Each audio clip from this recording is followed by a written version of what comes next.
어이구. 아우. 어머. 제주도에는 유난히 해변을 좋아하고 물질까지 하는 개가 해변 강아지 있습니다. 아닙니까? 네. SNS에서 유명한 이른바 견플루언서라고 하는데요. 그런데 천재견이라기보다는 위험한 강아지죠. 어머. 근방에 사는 견주들을 이미 다 알고 있었고 동네 공포의 대상이었거든요. 이걸 누가 반려견으로 보겠습니까? 들개로 보지. 유명세 뒤에 숨겨진 또 다른 모습. 대체 무슨 일이 있었던 걸까요? 에메랄드빛 바다가 펼쳐진 제주도. 멋집니다. 구낙현 씨도 이 바다에 반해서 작년 12월 반려견과 함께 이곳에 자리를 잡았는데요. 사람들이 꿈꾸는 로망 같은 거 있잖아요. 그 강아지랑 뭐 해질녘에 노을 보면서 산책하고 편안하게 좋죠. 바닷가를 이야. 걷고 이런 것들을 좀 꿈꾸면서 이사 오게 됐는데 하지만 그 평화는 오래가지 못했습니다. 지난 3월 9일 산책길에 어디선가 나타난 개들이 구 씨의 반려견을 이게 무슨 공격했는데요. 일이에요? 이렇게 속수무책으로 당할 수밖에 없었습니다. 아니 두 마리가 동시에 하네요. 예, 맞아요, 아이고, 맞아요. 지금 생각해도 아찔하다는 구 씨. 저쪽에서 막 전속력으로 달려와서 저희 윤희에게 바로 달려들었어요. 김밥을 먹고 있었는데 어머. 김밥도 던지고 막 소리도 지르면서 다가오지 마, 오지 마, 하면서 소리를 계속 질렀었거든요. 떼굴떼굴 구르면서 오줌이나 뭐 아이고, 똥도 아이고, 여기 뭐 지리고 막 그랬죠. 윤희가 워낙에 공포스러우니까. 너무 가까운 데서 얘네보다 더 큰 막 이만한 개들이 완전히 저희를 집중해가지고 공격을 하니까 진짜 손이 막 덜덜덜 막 떨리. 그 영상에는 그게 다 안 담길 거예요. 아마 그건 겪어본 사람만 아는 것 같아요. 구 씨의 반려견은 과거 해수욕장을 배회하던 떠돌이 개였습니다. 그 모습을 안타깝게 본 구 씨가 21년도에 데려와 지금까지 함께 지내게 된 건데요. 사람에 대한 경계가 심해서 목줄 착용 연습만 2년 넘게 했다고 합니다. 그런데 그날의 사고로 지금까지의 노력이 다시 물거품이 된 것 같아 더 안타까웠다는 구 씨. 사람들이랑 친해지는 걸 아주 오래 연습해서 겨우 이제 좀 친해진 상태였는데 사고가 나가지고 좀 답답하고 화나는? 그렇다면 갑자기 공격을 가한 개들은 어디서 나타난 걸까요? 아니 주인은 없는 걸까요? 구 씨는 견주를 찾기 위해 SNS에 사고 영상을 올려 수소문을 했다는데요. 그런데 그 개를 알아보는 사람들이 많았답니다. 어머. 그거 인이잖아. 그 사람 인플루언서야. 방송에도 여러 번 나왔어. 라고 해가지고 놀라가지고 찾아봤더니 진짜로 인플루언서였고 그리고 다수의 뭐 방송에 출연해서 유명한 강아지더라고요. 이미. 제주도 해변에서 광어와 문어를 잡는 개로 유명세를 얻은 몽실이었는데요. 네, 저도 본 적 있습니다. 예. 여러 방송 프로그램에 출연하면서 팬도 생기고 견주가 운영하던 가게에 몽실이를 보려고 관광객들이 방문하기도 했습니다. 제주도에서는 이미 스타견이었는데요. 네. 그래서 견플루언서라고 예, 하나 봐요. 견플루언스. 견주는 많은 유기견들을 케어하고 있었는데요. 그중 몽실이가 이번 사고의 가해견 중 한 마리였습니다. 아하. 며칠 뒤 소식을 접한 견주에게 연락을 받은 구 씨. 저희 강아지인 것 같아 연락드립니다. 아, 사과 메시지를 보냈네요. 그랬네요. 구 씨는 몽실이 견주와 직접 만났답니다. 일부러 푼 적은 없거든요. 또 워낙 가축을 많이 하는 개였어요. 목줄하고 하네스도 다 빼고 나가고 반 넘고 이제 그런 걸로 TV에 나간 적이 있어요. 위협적인 게 저도 이번 게 처음 보고 너무 당황했거든요. 왜냐면 7년, 8년 동안 아무리 돌아다녔어도 사고는 없었어요. 몽실이가 스스로 목줄을 풀고 나갔다는 견주. 근데 뒤에 오는 개는 목줄을 풀었는 것 같은데요. 네, 이렇게 목줄이 안 된 상태로 종종 목격이 됐대요. 구 씨의 개가 사고를 당한 이틀 뒤에도 몽실이가 혼자 해변을 배회하는 모습이 포착되기도 했다는데요. 혼자 막 돌아다녀요. 주민이 찍어서 보내준 거라고 합니다. 예. 재발 방지를 좀 해야겠다는 생각에 팔로워들에게 약속하는 어떤 사과문의 형식을 올리면 좀 나아질 수 있을 거라고 생각했거든요. 이중문을 안전하게 설치해서 뭐 뛰쳐나가는 일이 없게 하겠다. 가게 문을 열고 쉽게 나갈 수 없도록 입구에 이중 문을 설치할 것을 약속하고 SNS에 공개 사과문을 올리기로 했는데요. 이제는 그런 사고가 다시는 발생하지 않겠거니라고 기대를 했었는데 약속을 한 지 7개월이 지난 지금은 어떤 상황일까? 이중문은 설치돼 있지 않았습니다. 안 지켰어요. 걔는 펜스는 설치 끝까지 안 하시고 그냥 바로 나가셨거든요. 견주는 지난 9월 말 가게 문을 닫고 이곳을 떠났다는데요. 공격성이 있는 사람이 칼 들고서는 막 거리를 돌아다니는 게 내 자유야 라고 하는 거랑 똑같다고 생각하거든요. 그러면 안 되는 거잖아요. 그런데 사고 발생 보름 후 사과를 했던 견주는 돌연 구씨에 대한 입장을 바꿨다고 합니다. 네? 허위 사실로 인플루언서인 자신의 명예를 훼손하고 있다. 자기의 유명세에 빌미해서 무언가 얻고 싶은 것 같다. 게시글당 하나당 100만 원씩. 아이고. 그걸 달라. 삭제 안 하면? 네. 구씨가 SNS에 허위 사실을 올려 자신의 명예를 훼손했다는 겁니다. 이로 인해 정신적인 고통을 받고 있다는 건데요. 왜 갑자기 입장을 바꿨을까요? 약속했었던 사과문도 삭제된 상태고 그러니까 너무 아무 일이 없는 것처럼 보이셔서 분노스럽고 사과를 받은 적도 없다고 생각하고 있어요. 그렇다면 견주는 왜 법적 대응을 결심한 걸까? 며칠을 기다린 끝에 만날 수 있었습니다. 안녕하세요. 그 연락드렸던 MBC 슈퍼마켓입니다.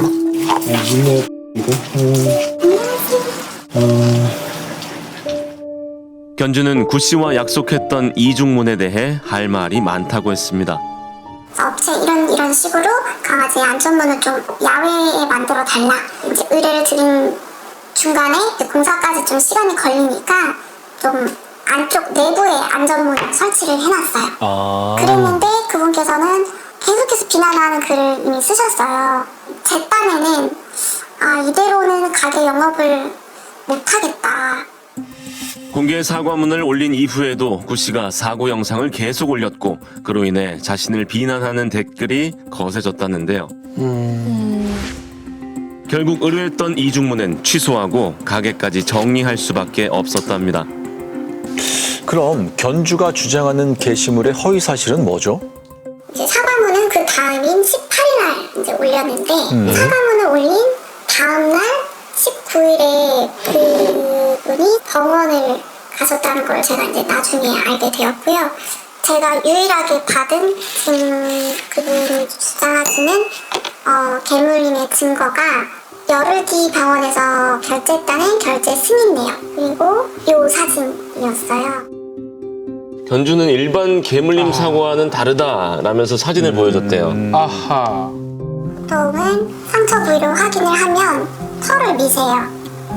털을 밀고 상처 환부가 보이게 한 다음에 이렇게 사진으로 찍어서 남기시는 병원들도 있고요.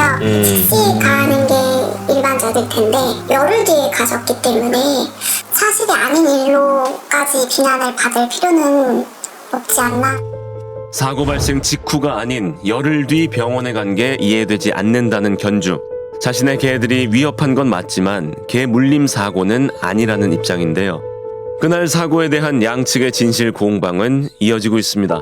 근데 정말로 제가 가해자인 동시에 허위 정보 때문에 피해자가 될 수도 있는 상황이잖아요. 이게 허위 사실이라면 저는 좀 부당한 일을 갖고 있다라고 생각을 하는 거죠. 몽실이의 견주는 유기견들이 안타까워 돌보기 시작했다고 합니다. SNS에서 유명한 몽실이 외에도 여러 유기견들을 보살피고 있는데요. 그들의 보금 자리도 마련했다고 합니다. 친구가 이제 이렇게 남매예요. 왜 이렇게 많은 유기견을 키우게 된 걸까? 다쳐서 돌아다니는 아이들 한 마리 두 마리씩 데리고 오다 보니까 한 8마리가 됐어요. 제가 아니면 딱히 갈 데도 없고 보호소 가면 제주도는 정말 칼 안락사거든요.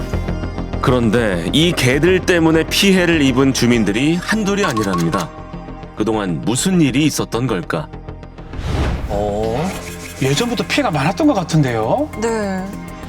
2022년 7월 견주의 집 앞쪽에 위치한 한 펜션에서 일어난 일입니다. 가만히 있던 펜션 개를 향해서 갑자기 다른 개가 공격하는데요. 위험천만했던 상황. 성인 3명이 말리면서 겨우 떼어날 수 있었다고 합니다. 어이구 참. 근데요. 예. 무슨 일 있으세요? 지금 탈출해갖고 진순이 지금 멀었거든요. 빨리 좀 와볼래요? 가해견은 몽실이 견주가 키우던 유기견이었는데요. 처음에는 주의를 줬죠. 저희와 같이 강아지를 좋아하고 유기견들을 보호하고 정말 좋은 사람이라고 생각을 했었죠. 하지만 피해는 이뿐만이 아니었습니다. 어두워진 밤 펜션에 반려견을 향해 2마리가 달려듭니다. 또 살려들었어. 이번에도 그 견주의 개들인 거죠? 네, 맞습니다. 아, 이거 정말. 참. 펜션 안으로 도망친 반려견을 끝까지 쫓아와 물기도 하고 손님을 향해서도 거침없는 모습을 보이는데요. 사람한테요? 석 달 사이 4번이나 피해가 발생했다고 합니다. 내 사장님 어떻게 됐어요, 지순이요? 아니 애들을 그렇게 풀어놓으면 어떡해요 맨날. 지금 이거 한두 번도 아니고 얘 죽을 뻔했어요. 사람도 다칠 뻔했어요 어제. 아이고. 애들 넣었는데 화려하게 이렇게 다 나온 거야, 대문으로. 아니 맨날 넣는데 나오고 넣는데 나오고. 잠깐 문이 열린 틈 사이로 줄을 끌고 나갔다. 이번이 처음이다.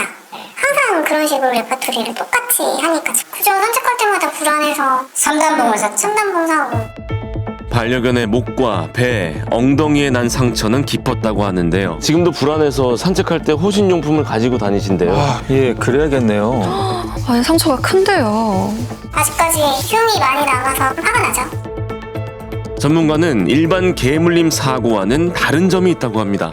가장 큰 차이점이라고 하면 집단을 이루어서 그 공격을 하는 사례가 흔치 않고요. 지금 보면 상대 피해견이 몸집이 더 커요. 엉덩이를 밑으로 향하고 꼬리를 내린 상태에서 귀도 젖혀있는 상태에서 두려움에 기인한 공격성을 보이면서 적극적으로 방어를 했을 때 큰일 났다 빨리 도망가자 이런 느낌이 아니라 여기까지 하고 이제 가자 약간 이런 느낌이에요. 먼 거리에 있는 개를 보고 이렇게 빠른 시간 안에 빠르게 뛰어와서 성인들이 있는데도 불구하고 과감하게 뛰어들어서 공격을 한다. 시계 방향으로 이렇게 도는 모습을 보면 약속된 행동처럼 되게 노련해 보여요. 그리고 우려되는 부분이 있다고 하는데요. 이게 근데 대상전환 공격성이라고 성가시게 굴면 옆에 있는 사람에게까지 대상이 전환돼서 공격성을 보인다는 실제로 개물림 사고가 있고 1년 뒤 사람을 무는 일까지 발생했습니다. 2023년 11월 말 정도였어요. 이제 견주분이 차 창문을 열어놓은 상태에서 이제 잠깐 자리를 비우셨나봐요. 차에 있던 라는 강아지가 차 창문을 통해서 뛰어내린 거죠. 뛰어내려서 갑자기 저희 강아지한테 달려들었어요. 아이고. 제가 중간에 끼어서 이제 말리는 과정에서 제 팔뚝을 물게 된 거죠. 이게 이제 갓 불렸을 때 이렇게 해서 이빨 자국이 이렇게 났었어요. 다행히 반려견이 다치는 일은 막았대요. 아하. 아유, 말이 됩니까? 살살살살 계속 부어오르기 시작하는 거예요. 그러면서 되게 욱신거리고 엄청 아파요. 와, 아직도 아직 남아있네요. 흉이 있어요. 당시 같은 반려인의 마음으로 크게 문제 삼지 않고 마무리했는데 반복되는 사고가 걱정된다는 피해자. 실제로 위험천만한 순간이 많았습니다.